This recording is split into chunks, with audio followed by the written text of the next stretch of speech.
그리고 기도 감사드립니다. 디도서 2장 11절에서부터 15절입니다. 디도서 2장 11절에서부터 15절. 디도서 2장 11절에서부터 15절까지 말씀 한 절씩 교도하게 읽고 15절 같이 읽겠습니다. 모든 사람에게 구원을 주시는 하나님의 은혜가 나타나 우리를 양육하시되 경건하지 않은 것과 이 세상 정욕을 다 버리고 신중함과 의로움과 경건함으로 이 세상에 살고 복스러운 소망과 의리의 크신 하나님 구주 예수 그리스도의 영광이 나타나심을 기다리게 하셨으니 그가 우리를 대신하여 자신을 주심은 모든 불법에서 우리를 속량하시고 우리를 깨끗하게 하사 선한 일을 열심히 하는 자기 백성이 되게 하려 하심이라. 너는 이것을 말하고 권면하며 모든 권위로 책망하여 누구에게서든지 업신여김을 받지 말라. 구약은 39권이고요 신약은 27권인데 사도 바울이 신약에 쓴 성경이 13개가 들어가 있습니다. 가장 처음 쓴 것은 사도 바울은 그때 진짜 예수님이 바로 오실 줄 알고 썼던 것이 있습니다. 데살로니가 전후서입니다. 그리고 사도 바울의 주요 서신을 가리켜 고린도 전후서, 갈라디아서, 로마서가 있습니다. 그리고 감옥에서 쓴 편지를 가리켜 옥중서신이라고 말합니다. 에베소서, 빌립보서, 골로새서 같은 것이 대표적인 옥중서신입니다. 그리고 목회자를 위해 쓴 것을 목회서신이라고 말하는데요, 디모데 전후서와 더불어 우리가 읽은 디도서는 목회서신입니다.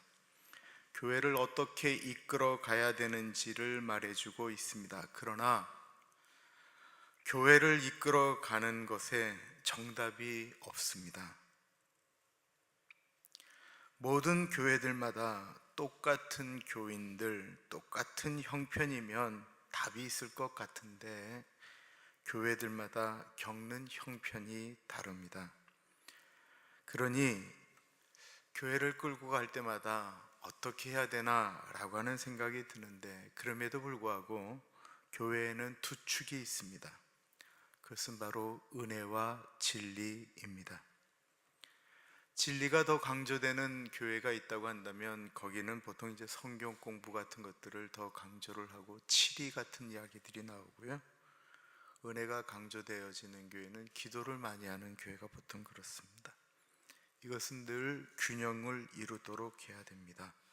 그렇다고 할 때 교회를 이끌어가는 가장 중요한 흐름이 있다고 한다면, 가져야 될 기준이 있다고 한다면 그것은 무엇일까요? 그것은 바로 사랑입니다. 사람으로 사람답게 하는 것이 있는데 그것이 바로 사랑입니다. 요즘 전도부가 열심히 애쓰고 노력하고 있습니다. 전도는 사랑으로 해야만 가능합니다. 왜냐하면 사랑이 생명을 낳기 때문에 그렇습니다.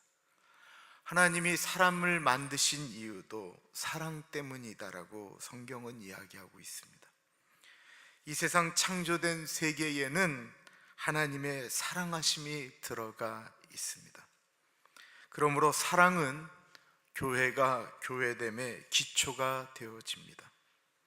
그렇다고 한다면 교회가 만들어진 지 오래되면 오래될수록 사랑이 깊어질까요? 아니면 교회가 오래되어지면 사랑이 저절로 생길까요?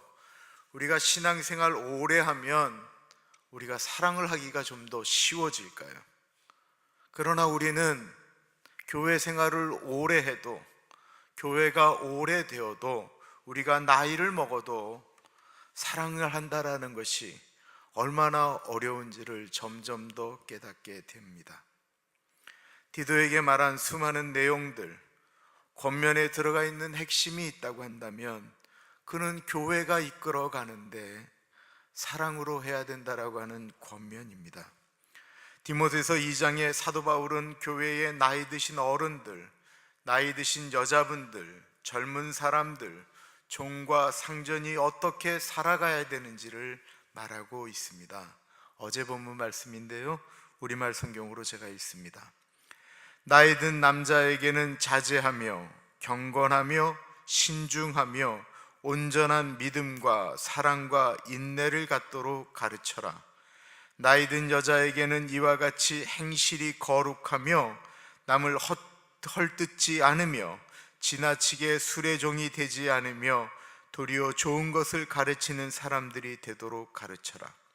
그리하여 그들이 젊은 여자들을 가르쳐서 자기 남편과 자녀들을 사랑하고 신중하며 순결하며 집안 살림을 잘하며 선하고 자기 남편에게 순종하는 사람들이 되게 하여라. 이는 하나님의 말씀이 모욕을 당하지 않게 하기 위한 것이다. 이와 같이 그대는 젊은 남자들을 권면해 분별력 있는 사람이 되게 하여라. 그대는 스스로 모든 일에 선한 행실의 본을 보이되 가르치는 일에 성실과 진지함을 보이고 비난할 것이 없는 온전한 말을 하여라. 이는 우리를 대적하는 사람이 우리에게 험담할 것이 없으므로 부끄러움을 당하게 하려는 것이다. 남자분들이 나이가 들면 자제할 줄 알아야 되고 신중하여야 한다라는 것입니다. 거기다 나이가 들면 분명히 천국이 가까울 날들이 더 가깝기 때문에 온전한 믿음과 경건을 가져야 된다라고 말씀하고 있습니다. 나이 든 여자분들은 어때야 됩니까? 행실이 거룩하고 남을 헐뜯는 말을 하지 않아야 된다라고 말하고 있습니다. 술을 즐겨서는 안 되고 다른 분들에게 덕을 세워야 된다라는 것입니다. 교회에서 분노하고 힘들어하고 어그러진 것을 도닥거리는 역할을 해줘야 되는 것이 나이 든 여자분들이다라는 것입니다. 이것은 나이를 먹었기 때문에 해야 되는 일이 아니고요, 우리가 예수를 믿으면서 나이를 먹기 때문에 그렇게 변화되어야 한다라는 말씀입니다. 우리가 나이를 먹어가면서 정말로 잘해야 되는 것이 있는데 그것은 사랑이 깊어져야 된다라는 것입니다. 젊을 때의 사랑이라고 하는 것은 남녀 간의 사랑에 매일 때가 많이 있습니다. 자신이 좋아하는 일, 오락에 국한될 때가 있습니다. 그러나 나이가 들어가면서 갖는 사랑은 그것을 넘어가기 시작합니다. 나이를 먹는다라고 하는 것은 의지적으로 더 많은 사람들을 포용할 줄 알아야 된다라고 하는 것이고, 심지어 나이가 들면 자연도 사랑하게 됩니다. 젊었을 때는 자연을 사랑한다는 말이 잘 다가오지 않습니다. 그런데 나이가 들어가면 꽃들이, 하늘이, 바다가, 파란 것들이 사랑스러워집니다. 다른 사람에 대한 사랑도 깊어집니다. 과연 그럴까요? 나이가 든다라고 사랑이 과연 깊어질까요? 설교를 많이 들으면 사랑이 깊어질까요? 예배를 드리고 나면 사랑이 깊어질까요? 나이가 들면서 저절로 되는 것이 있다고 한다면 우리 몸이 예전처럼 반응하지 않는다라는 것이고요, 나이가 들면서 어떤 것들은 노력해야만 가능한 것들이 있습니다. 성경은 우리에게 나이가 먹으면 사랑이 자연스럽게 된다라고 말하고 있지 않습니다. 그러면 왜 우리가 예수를 믿으면서 사랑을 위하여 노력해야 됩니까? 11절은 이렇게 시작하고 있습니다. 모든 사람에게 구원을 주시는 하나님의 은혜가 나타나. 앞에 우리는 나이가 들면, 젊었을 때, 종으로 살 때 이렇게 살아야 된다라는 말을 던졌습니다, 사도 바울이. 그리고 그렇게 노력해야 되는 이유가 11절입니다. 우리말이나 영어에 빠진 단어가 이 본문에는 하나 있습니다. 그거는 왜냐하면이라고 하는, 그 가르라고 하는 헬라어가 빠졌습니다. 그러므로 11절은 이렇게 하는 것이 분명히 맞아요. 왜냐하면 모든 사람에게 구원을 주시는 하나님의 은혜가 나타났기 때문이다라는 것입니다. 우리가 사랑해야 되는 이유가, 우리가 나이가 들면서 그렇게 행동해야 되는 이유가, 우리가 결혼 생활을 그렇게 감당해야 되는 이유가, 우리가 직장 생활에서 종으로, 상사로 살아가야 될 때 그렇게 살아가야 될 이유가 있다고 한다면 왜냐하면 이라고 말씀하고 있는 것입니다. 모든 사람에게 구원을 주시는 하나님의 은혜가 나타났기 때문이다라는 것입니다. 이 은혜, 우리에게 주신 하나님의 은혜는 다른 것이 아니죠. 구원을 주시는 은혜입니다. 하나님 모르고 살다가 그렇게 죽을 수밖에 없었던 인생, 나이를 먹어감에도 불구하고 여전히 미성숙하고 자기 감정대로 살았던 인생, 돈을 벌 만큼 벌었음에도 불구하고 남에게 도움을 주기는커녕 더 가지려는 욕심에 사로잡혀 있었던 인생, 한 사람의 남편, 아내가 되었음에도 불구하고 만족하지 아니하고 다른 것을 향해 끝없는 욕망을 저지르는 사람들에게 하나님이 일방적으로 주신 은혜다라는 것입니다. 이 은혜가 특정한 사람들에게만 주시려고 한 것입니까? 우리 기독교인들에게만 주시려고 하신 것일까요? 아닙니다. 11절은 모든 사람에게라고 말씀하고 있습니다. 하나님은 자격 없는 모든 사람에게 오셨다라는 것입니다. 어떻게 우리가 사랑받을 수 있었을까요? 어떻게 우리가 용서받을 수 있었을까요? 우리가 어떻게 지금 이 자리에 같이 앉아 있을 수가 있었을까요? 그 은혜가 모든 사람에게, 엄밀한 의미에서는 자격 없는 우리에게 임하였기 때문에 그렇습니다. 우리가 도대체 어떤 존재들입니까? 매일 앞으로는 잘하겠다라고 이야기하고 잘못하고, 용서하겠다라고, 내가 이제는 용서하겠다라고 이야기하고는 용서하지 아니하고, 더 이상 상처 주지 않겠다라는 말을 하고는 상처를 주는 사람들이 모여 있는 곳이 교회입니다. 한 번만 봐주면 앞으로는 잘하겠다라고 말하고는 또다시 그 반복을 잘못하는 사람들이 모여 있는 것이 바로 교회입니다.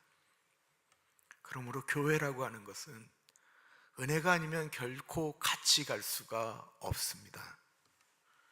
가족은 가족이라고 하는 것 때문에 은혜를 베풀어야 하지만, 남들이 모인 교회는 은혜를 나누기 때문에 교회 가족이라고 부르는 것입니다.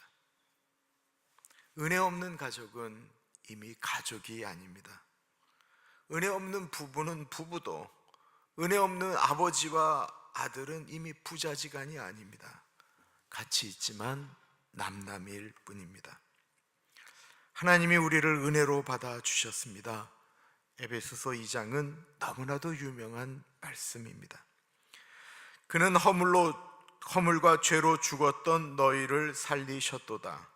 그때 너희는 그 가운데서 행하여 이 세상 풍조를 따르고 공중의 권세 잡은 자를 따랐으니 곧 지금 불순종의 아들들 가운데서 역사하는 영이라. 전에는 우리도 다 그 가운데서 우리 육체의 욕심을 따라 지내며 육체와 마음에 원하는 것을 하여 다른 이들과 같이 본질상 진노의 자녀이었더니, 긍휼이 풍성하신 하나님이 우리를 사랑하신 그 큰 사랑을 인하여 허물로 죽은 우리를 그리스도와 함께 살리셨고 너희는 은혜로 구원을 받은 것이라. 또 함께 일으키사 그리스도 예수 안에서 함께 하늘에 앉히시니 이는 그리스도 예수 안에서 우리에게 자비하심으로써 그 은혜의 지극히 풍성함을 오는 여러 세대에 나타내려 하심이라. 너희는 그 은혜에 의하여 믿음으로 말미암아 구원을 받았으니 이것은 너희에게서 난 것이 아니요 하나님의 선물이라. 행위에서 난 것이 아니니 이는 누구든지 자랑하지 못하게 함이라. 그럼 하나님은 우리를 구원에 이르게 하는 은혜를 주신 것으로 이제 은혜는 끝이다 라고 말할 수 있는 것일까요? 그 은혜는 우리의 삶에 우리가 죽으면 천국으로 허락하는 열쇠로서의 역할을 마치는 것입니까? 이것이 오늘날 우리 교회의 문제다라는 것입니다. 당시 그레데 섬에 있는 교회의 문제였습니다. 은혜라고 하는 것은 한 번으로 끝나서 우리를 천국으로 가는 것으로 은혜의 임무가 끝난 것이 아니다라는 것입니다. 12절을 보십시오. 우리를 양육하시되 경건하지 않은 것과 이 세상 정욕을 다 버리고 신중함과 의로움과 경건함으로 이 세상에 살고. 우리를 양육하시되라고 나와 있습니다. 양육이 뭐죠? 자라게 하는 것입니다. 성숙하게 만드는 것입니다. 사람으로 사람 되게 만드는 것이 양육입니다. 그렇다면 우리를 양육하시되 무엇이 우리를 양육한다라는 말입니까? 바로 그 앞에 있는 은혜입니다. 11절과 12절을 연이어 말한다면 은혜가 우리를 양육하시되라고 말씀하고 있는 것입니다. 은혜가 우리를 변화받도록 양육하고 있다라는 것입니다. 우리가 은혜 받았으면 은혜 받았다라는 말로 끝나서는 양육이 안 된다라는 것으로 이야기할 수 있습니다. 주님이 우리에게 은혜를 주신 이유가 그냥 천국 가는 티켓을 준 것이 아니고 우리를 양육시킨다라는 것입니다. 은혜는 우리의 삶의 과거와 현재, 미래를 다 포괄하여 움직입니다. 은혜 받기 전에 우리의 모습은 경건하지 않았고 이 세상 정욕을 따라서 살았습니다. 12절은 은혜 받으면 우리를 양육하시되 경건하지 않은 것, 이 세상 정욕을 다 버리고 라고 나와 있습니다. 은혜를 받으면 경건하지 않았던 것, 이 세상 정욕을 버려야 됩니다. 예수 믿는 삶은 버리는 삶입니다. 여기서 버리다라는 단어는 예수님께서 누가복음 9장 23절 아무든지 나를 따라오려거든 자기를 부인하고 날마다 자기 십자가를 지고 나를 따를 것이니라. 여기서 말하는 자기를 부인하고 라고 하는 단어와 똑같은 말입니다. 무엇을 부인하는 것입니까? 정욕이라고 하는 단어에 우리는 좀 민감하지요. 정욕과 욕망을 구별할 필요가 있습니다. 욕망이라고 하는 것은요, 우리의 삶에 자연스러운 것입니다. 우리 인간에게는 내 몸이 편해지고 싶어하는 욕망이 있습니다. 성적인 욕구도 주셨습니다. 좋은 것을 먹고 싶어하는 욕망도 주셨습니다. 그것은 결코 나쁜 것이 아닙니다. 인간이 태어나면서부터 가졌던 본래적인 욕구이기 때문에 그것을 우리는 보통 본능이라고 말을 하지요. 그런데 이 본능이 인생의 목적화돼 버릴 때, 본능을 쫓아만 살아가게 될 때, 나는 내가 원하는 이것만을 갖고 살아가겠다고 얘기할 때 그 욕망은 정욕이 되어버리는 것입니다. 그것에만 집착하게 될 때 우리는 죄를 질 수밖에 없게 됩니다. 자신의 편함을 위해 다른 사람의 아픔을 외면할 뿐만 아니라 아픔을 줘야 하기 때문에 그렇습니다. 경건치 않은 모습들, 하나님 원하지 않았던 정욕의 모습들, 그거 버려야 됩니다. 그럼 버리면 그것으로 끝이 날까요? 버렸으면 바르게 살아가는 것이 은혜다라는 것입니다. 12절은 이렇게 이야기하고 있습니다. 우리를 양육하시되 경건하지 않은 것과 이 세상 정욕을 다 버리고 신중함과 의로움과 경건함으로 이 세상에 살고, 신중함과 의로움 그리고 경건함으로 이 세상을 살라고 말씀하고 있습니다. 신중함이라는 것은 예전에는 쉽게 생각하고 결정하던 것, 다시 말해서 자신의 성격이나 자신의 본능에 따라서 쉽게 행동하고 말했던 것이 있다고 한다면, 하나님의 은혜 안에 있는 사람은 다른 사람을 배려하고 공동체를 생각하면서 신중하게 접근해야 된다는 것입니다. 장로님들이 신중해야 되는 이유는 교회 공동체를 생각하기 때문이죠. 예수 믿는 한 사람이 그 가정에, 그 회사에 들어가 있으면 어떤 것들을 결정할 때 신중해야 된다는 것입니다. 또 다른 하나는 의로움입니다. 오늘날 가장 힘든 것이 이 일이 아닌가 싶어집니다. 불의한 세상에서 의롭게 살아가기 때문에 그렇습니다.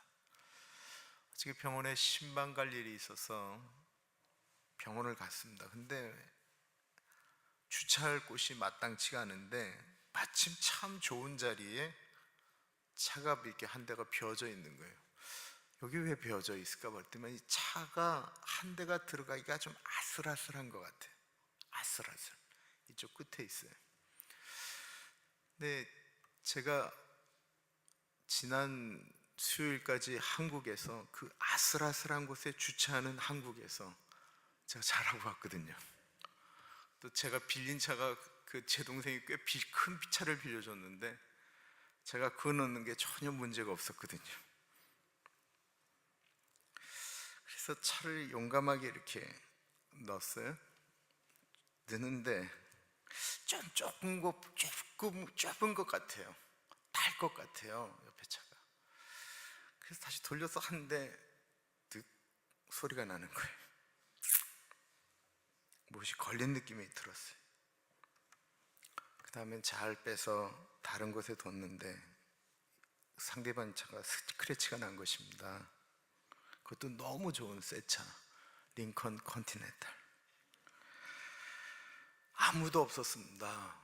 해가 뉘어뉘어 지고 있었습니다. 제가 어떻게 했을까요? 정말 도망가고 싶었습니다. 눈물 날 정도로 힘들었습니다.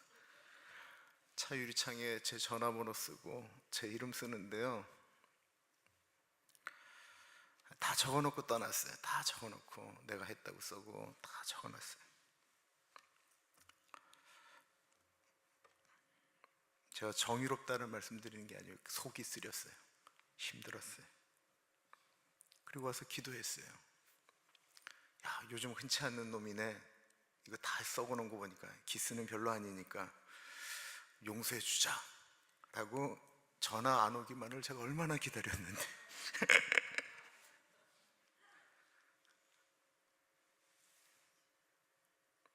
그렇게 쓰고 나와야 되는 게 자연스러운 건데, 그게 정말 자연스러운 거잖아요.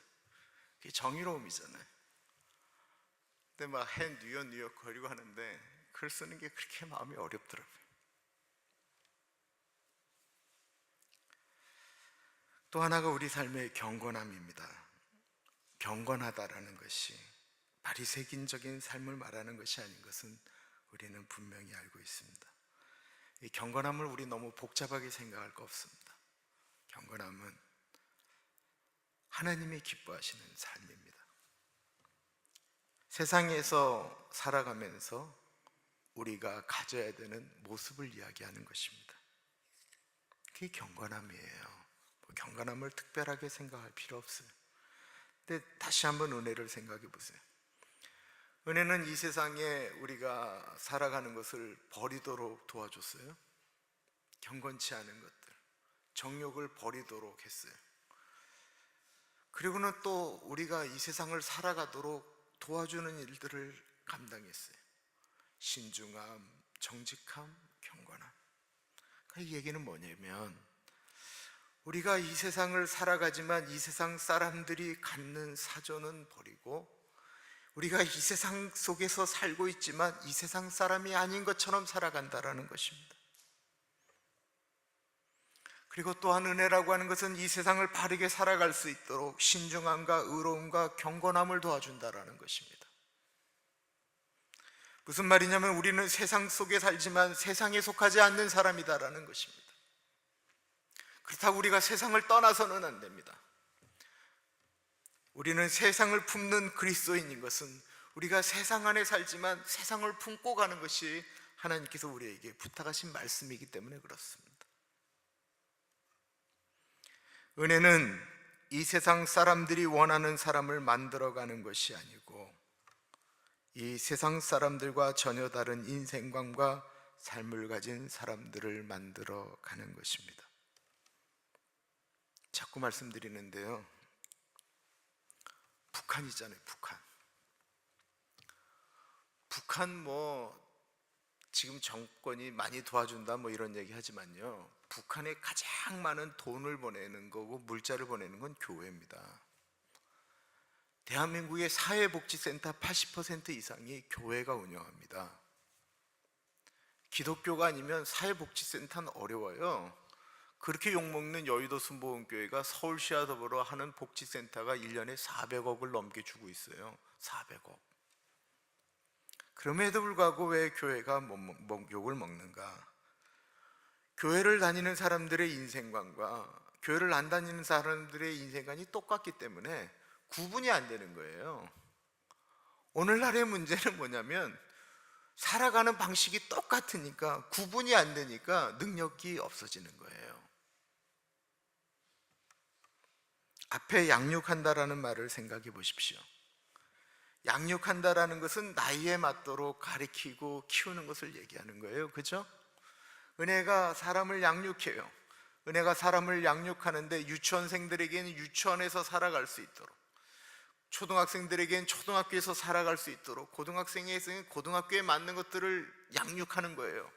그런데 고등학생이 계속해서 초등학생들이 배우는 덧셈, 뺄셈 여기에만 머물러 있다고 한다면 그런 양육이 되지 않는 것입니다.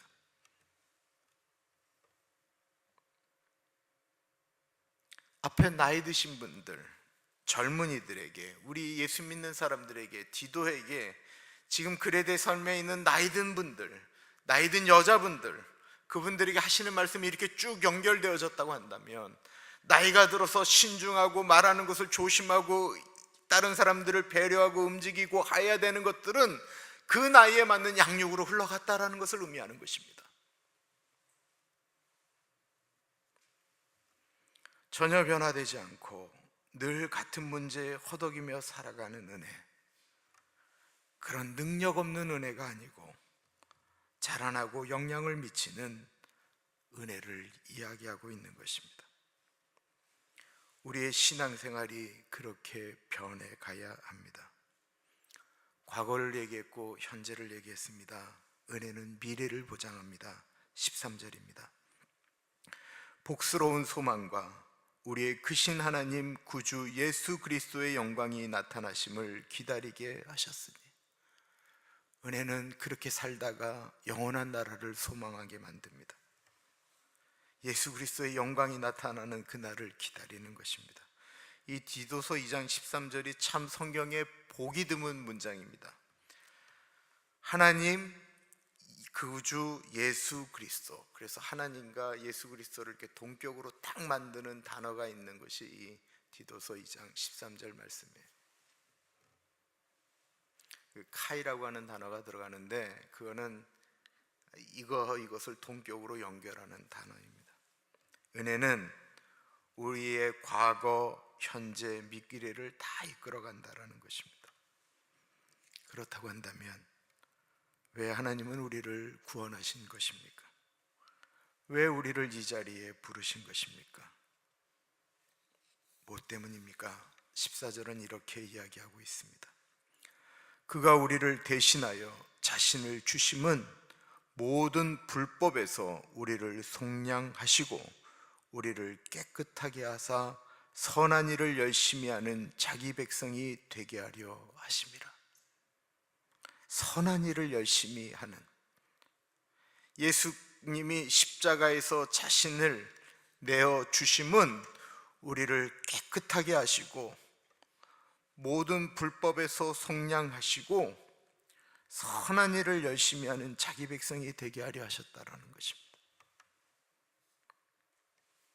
여기서 말하는 선한 일을 열심히 한다라는 건 광신적인 선한 일도, 띄엄띄엄 하는 선한 일도 아닌 열정을 가진 선한 일을 말하고 있는 것입니다. 하나님이 우리에게 원하시는 것입니다. 아까 읽었던 에베소서 2장 10절 말씀도 9절까지 읽었는데요, 10절이 이렇게 얘기하고 있습니다. 그 은혜로 말미암아 구원을 얻었나니 너희 행에서 난 것이 아니라 하나님의 선물이라. 누구든지 자랑치 못하게 하려 함이다 라고 9절 얘기한 다음에 10절이 우리는 그가 만드신 바라 그리스도 예수 안에서 선한 일을 위하여 지으심을 받은 자니 이 일은 하나님이 전에 예비하사 우리로 그 가운데서 행하게 하려 하심이라. 선한 일을 위하여. 선한 일을 할 수 있는 능력이 어디서 옵니까? 은혜에서 온다라는 것입니다. 주일날 마지막으로 부르는 주 선한 능력으로 우리를 안으신다. 그리고 우리는 그 은혜를 받고 선한 능력으로 행하며 나가는 것입니다. 교회가 교회에 머무는 순간 세상은 무너질 수밖에 없습니다.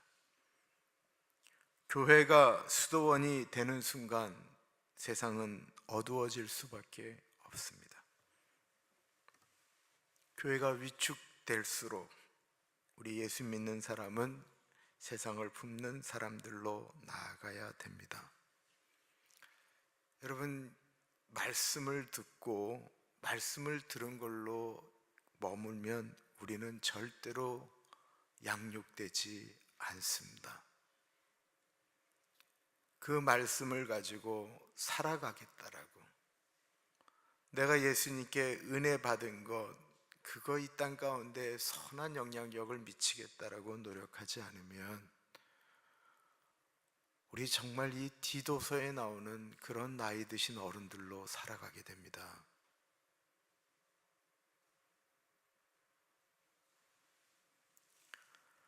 우리의 본능이 올라올 때가 분명히 있습니다.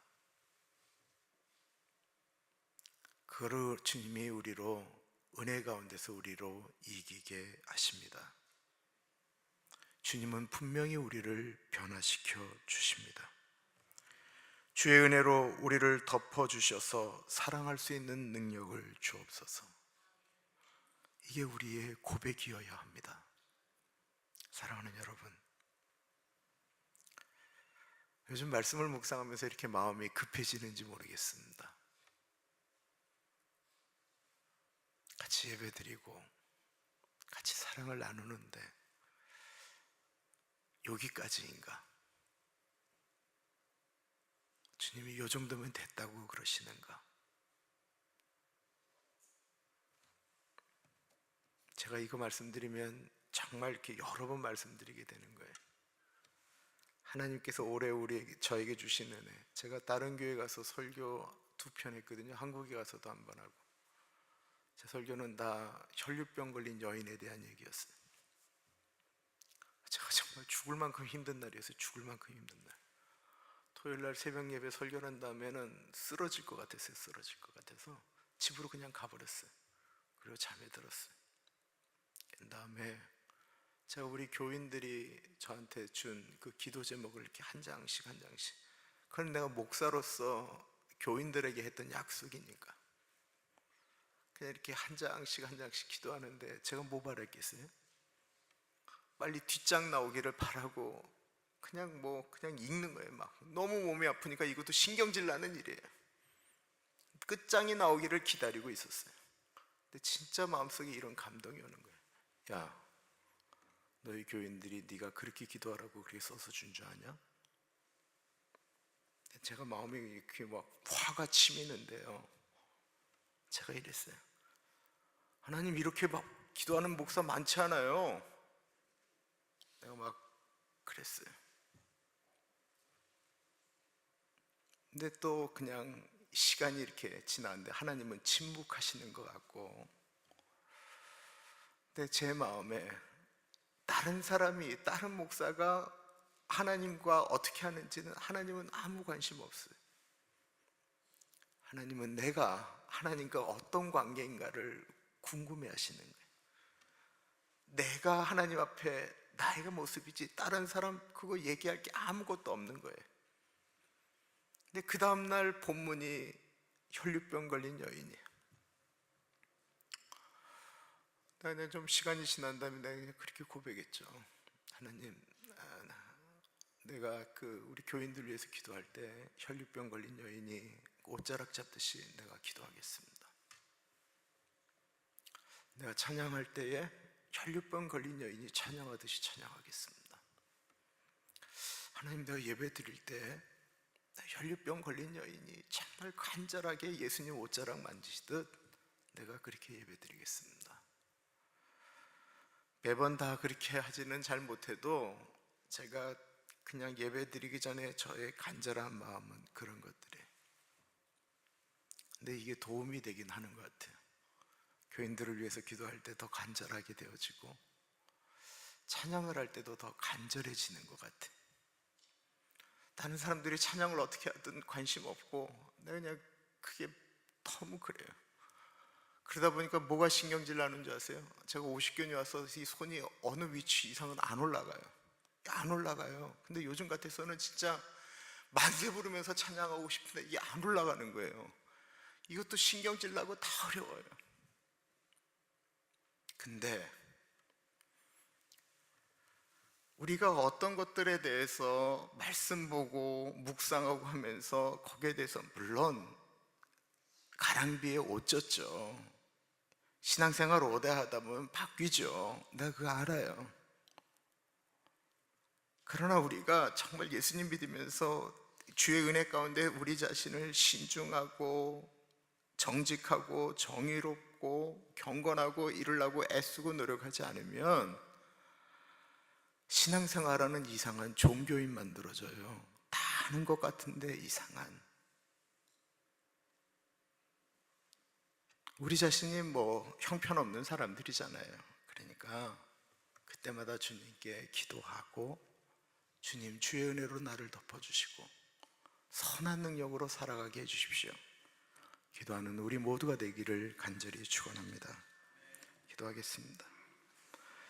참으로 존귀하신 하나님 아버지 감사합니다. 하나님 우리로 주의 은혜 가운데 거하게 하셨는데 주의 은혜가 우리를 양육하십니다. 경건치 않은 것과 정욕적인 것들은 버리게 하시고 신중함과 정의로움과 그리고 하나님 앞에 아름다운 삶의 모습으로 경건함으로 살아가는 우리들이 되어지게 하여 주옵소서. 그렇게 살다가 하나님 세상의 소망 되시는 예수 그리스도 그 영원한 나라의 소망을 붙들고 살아가는 우리들 되어지기를 간절히 기도합니다. 우리 사랑하는 수요일날 나와 있는 교우들 한 분 한 분 붙잡아 주시고 하나님 은혜 나리여 주옵소서. 지금은 우리 주 예수 그리스도의 은혜와 우리를 너무나도 사랑하셔서 하나밖에 없는 아들을 넉넉하게 보내주신 하나님 아버지 그 크신 사랑하심과 성령 하나님의 감화 감동 역사 충만 교통하심이 거저 받은 은혜로 끝나는 것이 아니고 값없이 받은 그 은혜를 값비싼 은혜로 만들어 보겠습니다 다짐하는 사랑하는 죄 백성들 머리 위에 지금으로부터 영원토록 같이 하시길 간절히 축원하옵나이다. 아멘.